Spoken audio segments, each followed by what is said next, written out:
Hi, I'm Ronnie Walter. Welcome to this video. I make watercolor and line tutorials for all kinds of artists, no matter where you are, starting, need a little fun project, more experienced. You're all welcome here. Thank you for being here.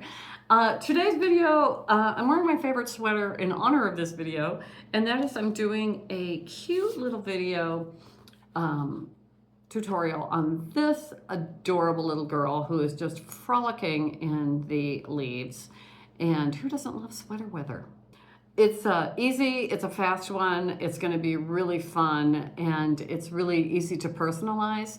You can change out her hair, you could put a different sweater on her, you could make it a boy. And so I think this is a really fun one for this time of year, and I hope you do too. It's all step by step. You can just follow along with me, and I also have a tracing down below in the description. You can download a free tracing for this video. I hope you enjoy it. I hope you're enjoying sweater weather or whatever weather you are experiencing right at this moment. And let's paint together, shall we? Okay. So we're going to do something a little bit different today. I'm switching it up. And, you know, I usually use my trusty micron in various weights. But I started to be digging on kind of more of a brush type marker. This is called a Pigma FB, which is their fine brush. And it is waterproof. So far, I've only seen them come in a pack of 3, so you have to buy the 3 weights, but I find the other ones are just a little too thick. I've just ordered from my independent art store a micron that has a brush tip, and so I'm going to do a future video on that. I'm looking forward to those coming, but I really like this one. But frankly, when I ordered the micron brush one, which I do not have in my hand, it was about $2 cheaper. And I thought, well, I'll try that one. I love to try pens, as you well know. So anyway, we're going to do this brush pen. It's not like a really super brushy brush. Like, this is one of these. This is the fancy one everybody has. It's from Japan. I can't remember what it's called because it's in Japanese. Wait a minute. Does it say that? Yeah, it's in Japanese. I can't read it. But anyway, it's true ink. It has like a brush, which I find hard for me to control personally. It does give a nice line, but I'm not very good at it. So you have to like squeeze and paint at the same time. I don't think it's for me. It's really a nice ink, but if you know how to control it, good for you. That's a learning curve for me. This has more of like a felt tip brush. So it has,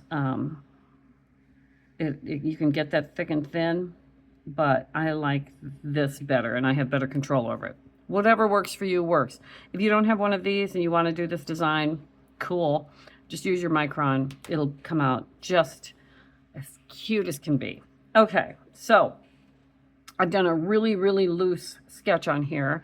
And as you know, I will have a sketch in the description of this video, and you can go download it. It's free if you want her actual sketch, or you can just make your own girl. Anyway, she's super happy because it's finally sweater weather here in the Midwest, which is our favorite time of year. Okay, so I'm just going to go in here, and I'm going to use a firm but loose hand in this. And so I'm just gonna, I love the idea that she's kind of a messy girl. She's just running around because it's fall and she's, you know, running in the leaves. So as one does, I'm starting with the ear. I don't know why I would start with the ear, but I am. And then I'm just gonna do a nice controlled edge of her face. Sometimes I think I do the hardest thing first in case I screw it up. I haven't done the whole thing and then go, oh, look, I screwed the whole thing up. Anyway, that was kind of hard to get that curve. But what I like about using this brush thing is it does have that sort of irregular line. I'm not trying to go for a solid line.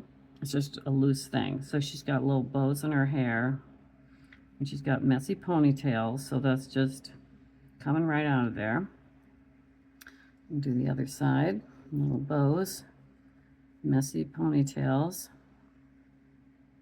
And we'll come in, and you're just making messy lines. This looks like little Ronnie, I swear.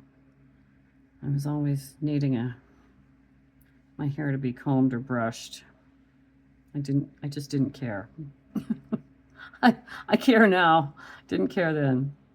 So she just has just messy hair. And we'll go in and put some color in there. And you can make her hair any color you want. So she's just kind of a messy girl. And then super simple face, 3 lines. Boom. And she is just happy. This is a much faster little design. We're going to start her sweater and the ribbing. There's something so satisfying about drawing with ink. And I really am loving this brush marker. So I'm hoping that the Micron has a similar feel to it when I get that one. So she's just cute.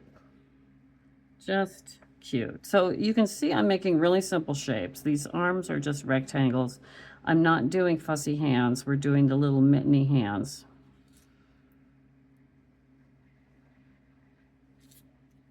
And we'll put some stripes on there.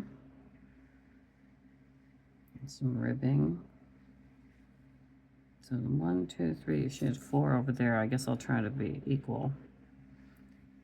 1, 2, 3, 4. And we'll put a little heart in the center of her sweater. And the ribbing again. And then let's put a little decoration on her sweater. Very cute. She's just a happy, happy girl. And then her little legs, they're just two bendy lines and a straight one. And then her little feet.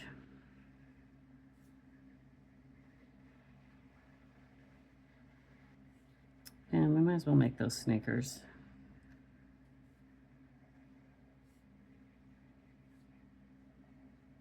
Yeah, let's put some bottoms on those sneakers. There. And you know, when you draw whimsically, we don't really worry about proportions. When I teach in class, I kind of go through the proportions of the human body. But when you do real proportions on whimsical characters, they start to look weird. Anyway, trust me on that. Okay, so I'm just going to do these leaves. And the leaves I'm just going to do with a really, like a little stem, and then 2 little parentheses, 1, 2. We just want these floating down. You could use this for a card. You could put it on a little easel. You could put it on someone's desk at work just to cheer them up. I really believe in the power of sharing our artwork with other people. And you know, people just love it. First of all, they're astounded. They're like, "What? You drew that?" And then secondly, it cheers them up. And what's wrong with that? Nothing. Nothing at all. So we should probably put some motion marks around. And that's what's good with a brush pen, is getting those little motion marks. Just have that nice thick and thin. And I'm using a fairly light touch. You need enough pressure to get the ink going, but otherwise it's pretty, you get the hang of it pretty quick. Okay, she's really cute. I love her hair. It's a little funny, but that's all right. And then I'm going to put like a funny little shadow under her, just so she looks like she's floating atop the earth. And we'll come in and put some color in there too. Oh my gosh. Now, I'm going to put this little saying, "I heart sweater weather," at the top. You can leave it alone, or you could put another message in there if you want. I will have this on the tracing, and you can do it in your own handwriting. You can follow mine. You can do what you like. I'm not the boss of you. Okay, so I'm just going to go in. Again, sometimes I feel like I'm covering up my hand with the camera, so hopefully you can see this. But this can get a little nerve-wracking, especially if you're not confident with your handwriting, but that just comes with practice, and most people think it's going to be cute. And I kind of use a combination of upper and lowercase letters in my Ronnie writing. And it's okay if it's kind of thick and thin. We're not calligraphers here. We're artists. There, that came out reasonably well. Okay. I'm going to let this dry for just a sec, and then I'm going to come in and erase my marks. One of the reasons why I don't like to use too heavy pencil is I don't want to erase a lot, and I want to make sure that I'm not disturbing my ink or my watercolor paper. So I'm using a kneaded eraser and coming in and very lightly erasing my pencil lines. And you can, if you're, if you want to do your grandchild or a neighbor kid or yourself or your sister, change out the hair. That's not hard to do. Personalize it if you like with skin tone and hair color. And it can be so cute. And here's the other thing. When you're doing like this little whimsical body, it can go masculine or feminine. Depends on the hair, depends on what you want to put on the shirt. If you want to make it in their school colors, that would be cute too. So it can move around, and you can change that little saying up there. Okay, I'm going to get ready and paint this, and it's going to be so cute. Just a really simple little fun just a fun little project, and you could make several of these, particularly if you have several grandchildren. Okay, I'll be back. Okay, so we're ready to start painting. I am going to use my usual paints, my regular paints. That's not the right one. Here, let's get the right one. Okay, this is my paint box. This is filled with a variety of brands of tube paints that I put in here and let dry. I'm not super fussy about my paints because I'm not doing like archival, good for the ages type watercolors. And most of them are not going to be framed on a wall in a sunny window. So yes, I care about light fastness, but I'm not buying the top of the line watercolors. It's just not who I am. These are all great though. And I've worked on my palette over the time that I've been using this kind of palette, and I just have a nice range of colors. I have two palettes, and then I have my other one because I ran out of space on that one, and I have this with extra colors in it. And I have a list of all my colors in the description as well, so you can look at that. The other thing I did way back when is I did do, and I totally recommend doing this, because sometimes you can't tell what a color looks like until it's on the paper. So I totally believe in swatching your colors. So this I've swatched, and then I can refer to this and go, okay, I know the difference between these two colors, and these greens are similar, but which one do I want? So you can just swatch your colors. Take the time to do that, because you can see what they look like on the kind of paper that you use. Okay, I'm going to set that aside, and I will try to tell you exactly what colors I'm using as I go, but you know me. Sometimes I just get into painting and I forget. The other thing I have here that you cannot see, but trust me, it's here, are 2 jars of water. One that I try to keep clean for when I'm mixing colors, and one that I swoosh out my brush when I have paint on it. Okay, and I have a water bottle, a spray bottle. I'm going to move our little girl out of the way. And when you first start painting, you want to moisten your palette. I know a lot of people hate the word moisten or moist. Doesn't bother me. So you're gonna want to get those activated. Watercolor needs water. I also have some paper towels. I'm gonna wipe this off to make sure that my paper doesn't get ooky. And I have another scrap piece of watercolor paper, the same as this paper, so I can test my colors as I go. I just saw a little more pencil on there that I don't want. Yeah, if you have any pencil down on your watercolor paper, if you put watercolor on top, you'll never get the pencil out. So you want to be careful. But on the other hand, sometimes depending on what you're doing, it's kind of cool to see a pencil line because it looks like an artist did it. Okay, so I'm going to make some color decisions on the fly because that is my MO. I have two brushes out. I don't know if I'm going to use both of them. They are both rounds. And I think for anybody that's just beginning, a decent round brush is great. A number 10 or number 8. I like a number 10 because if it's got a good point, you can get into small spaces. So yeah, buy a good brush. You know, $10 to $15 is fine. You'll have a nice brush and it will last a long time. I've had some of these. This one I've had for years, and this is from Michaels. I don't know if they still make this one, but it's been a fine brush for the kind of work that I do. This is a newer one, the Princeton Velvet Touch.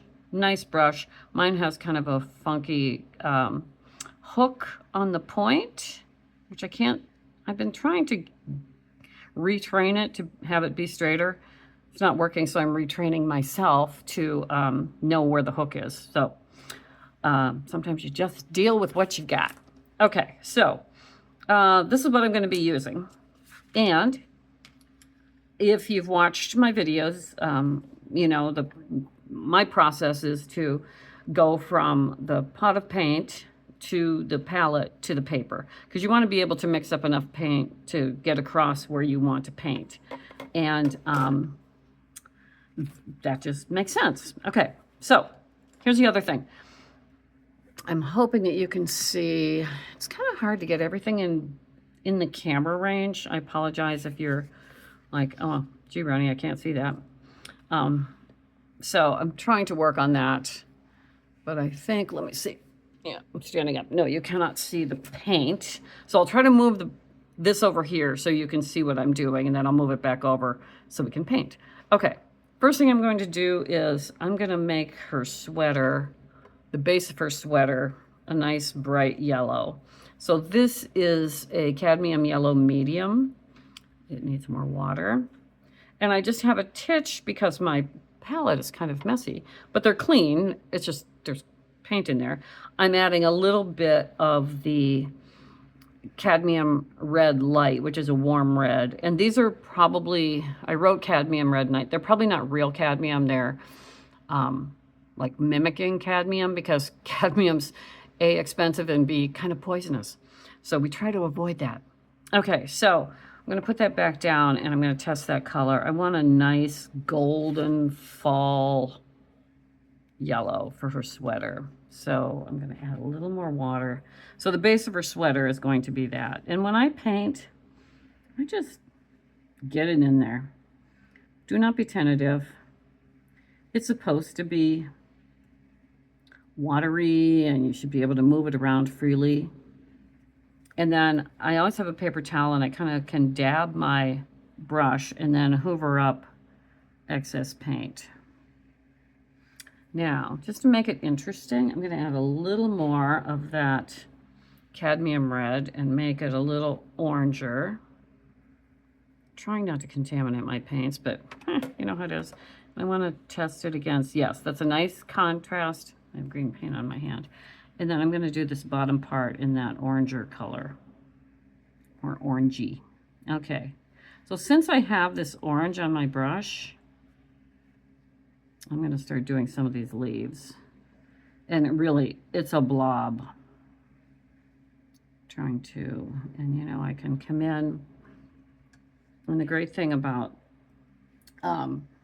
watercolor is we want, so I just came in with some more red, and we want it to, these fall leaves should look like fall leaves. So I'm adding some brighter color. I'm going to go back in with a cleaner yellow. Sometimes I mix up. It's really hard when I'm demonstrating in person to remember which is the clean water and which is the dirty water, because I'm talking at the same time. Not unlike what I'm doing now. Okay, so that's cute. Now, since I have this red going, of course, she's wearing red sneakers because she's wearing red sneakers. This girl with that hair, you know she's wearing red sneakers. I had plaid ones when I was a kid. They were my favorite ones. Okay, cute. You can see this is coming together. And when that yellow dries more, I will go in with that red and put the red heart on her. So now, because I don't want anything to touch these colors, I'm going to go in and do her skin tone. And over here is kind of my skin tone central in my other palette. I've been doing a lot of faces for a class I'm going to be teaching and an event I'm going to be doing. So I'm kind of working on a lot of different skin tones. So I'm adding a little bit of black. And you know, you can play around with this to get the kind of tone that you want. But again, and I usually put some of the skin, like when I know we're going to paint her hair, but you know, we have skin on our scalp. So make sure you kind of bring that, your skin tone up there, just in case you have, you know, when you do the hair, there's skin under there. You don't want it to be just the white of the paper. Okay. So there. So that can dry. All cute. All right. So more decisions. Now her sweater, because she's so flippin' cute, we're going to do a, it's just going to be like Ronnie's fantasy sweater. So I'm going to come in, I'm going to do some of these leaves with some green. And this is the one time that you can contaminate your green with orange, is when you're doing autumn things. We normally try to avoid those things bleeding, but for some reason, well, not for some reason, that's what they look like out there in nature. So we got some green in there. I think I will put some of that. This is a burnt sienna, and get some true brown leaves going. And right now, I think we're getting almost peak. I live in Wisconsin, and I think we're getting really close to peak color. I always watch this one maple tree across the street from us, and it's just becoming that brilliant. Yeah, let's use yellow. This is a very small decision to make, but I'm making it. There. Does it look very autumnal?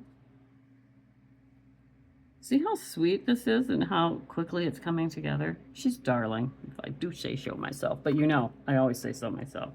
Okay, I'm gonna, that is dry. So I'm gonna do her little jeans.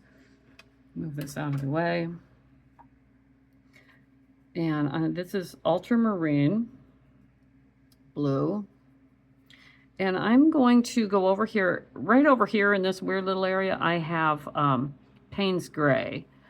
And when I do blue jeans, sometimes I like to add that little Payne's Gray in there. I'll clean that out later. Just to gray it down a little bit so it's not so brilliant blue. And again, we'll test it over here. Yeah, that just grays it down enough to make it look like denim. Okay, a little more water. Again, coming in. And I'm not trying to color in my marks, my black line. I'm not trying to just fill that in. As I always tell my students, we're painting, not coloring. Well, that is so cute. And that blue next to the orange is really nice. Okay, now, decision time. Let's do, just for fun, I love purple in the autumn. I mean, I know the leaves don't turn purple, but there's something about purple that is so pretty. So I'm using Ultramarine, and then I have this, I'm going to this Windsor Cotman, yeah, it needs to be much cleaner,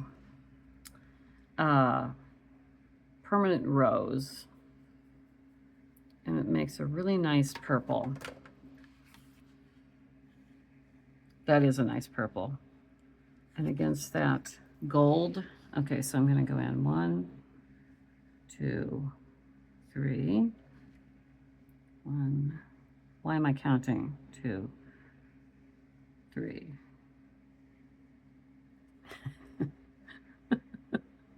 You think I'm goofy on these videos. You should hear me when I'm all by myself. I'm probably going to come in, that's a little light. I'm probably going to come in and hit that a little harder when we come back, when it dries, and just get a little more intensity on there. And because she's the kind of this zany girl that doesn't, you know, she doesn't think too hard about what she's wearing or how she looks, which is something we should all aspire to. This is a phthalo green. And I'm going to add a little phthalo blue to it. Nope, I know that was too much. And it makes a really pretty kind of teal color. Ooh, yes, please. Okay, so we're going to make her socks that color. I can see the hook on the end of this brush, but I'm working with it. We work with what we got, and I might as well make her little bows that color. And you know, I'm just touching it with the tip of the brush. Okay, she's getting really cute. And since I know the yellow of her sweater is dry, let's go in and put that red heart in.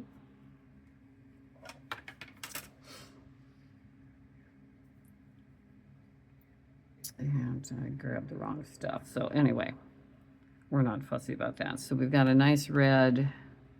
Something about, do you not love the red and turquoise together? That kind of teal and red. I love that combination. So we'll go in and do the heart up here and the heart here. And I think, oh, she's like 90% done. I'm going to go in, I got to clean off the ultramarine that I put in that, let me just get rid of her for a minute. Sorry, honey, go over there. And I'm cleaning out this little, my Payne's gray area, and I'm going to go back to a more cleaner Payne's gray.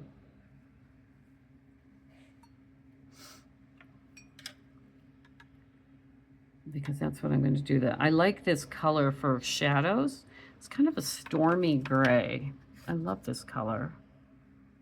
It's kind of on the blue side, which is really pretty. Okay. Come on back, girly. Okay, so I'm just hitting this. Again, not trying to just, I'm just moving some color on top of that, just to make it a little more interesting. Hoover some of that up.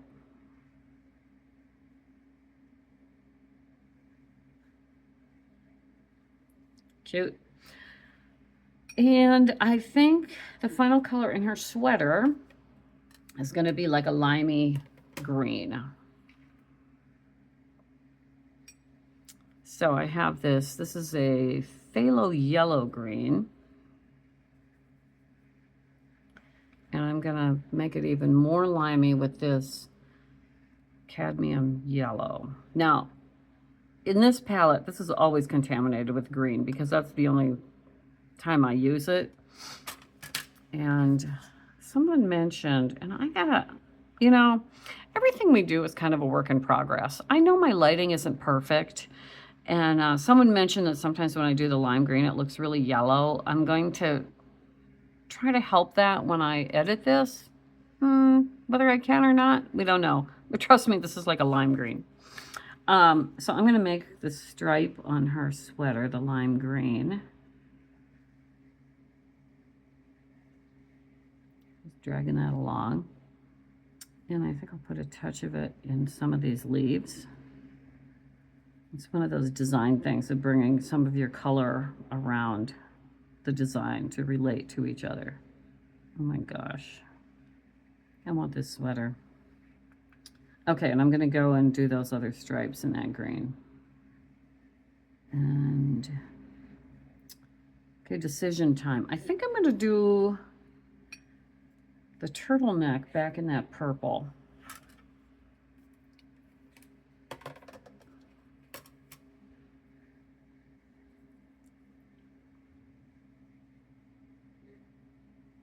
Very cute. And since I have that, this went on a little, oop, no, don't touch the purple yet because the green's still wet. Ronnie. Okay, let's go do her hair. So since apparently I'm doing a little mini Ronnie, back in the day, before my hair turned this color, I was a dark brunette as a little kid. So let's just, so this is the burnt sienna and just a little bit of black, which I know is against the watercolor rules of adding black to darken a color, but you're on this channel. Isn't that funny? Okay, so I'm just going to come in and put that hair. I mean, again, this girl's got messy hair. So, again, I'm not trying to color in her hair. I'm just trying to add color to the thing. And so they're going to kind of hang out, which adds to the whole messy look of her. All right, she's cute. And of course, she needs pink cheeks because it's kind of chilly out there. So this is an alizarin crimson that for some reason I find to be, no, that's way too much pigment. So we're going to add a lot more water to that. Sometimes I'll add just a tiny bit of the warm yellow. So I'm going over to steal some from the other palette to make it just a little peachier, and I'm going to add big cheeks.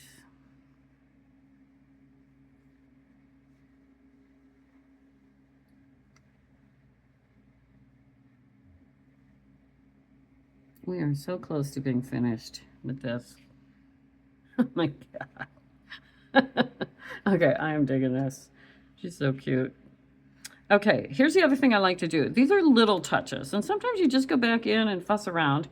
I am going to come back with that purple. That was the Ultramarine and Permanent Rose.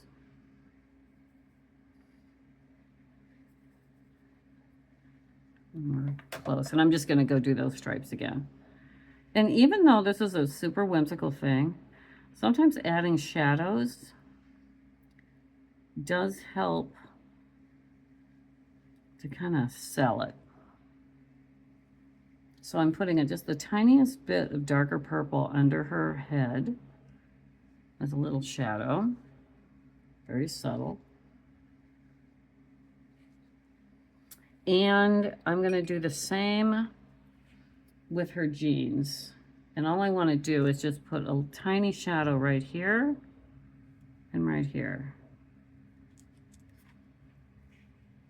So that you can tell that her sweater is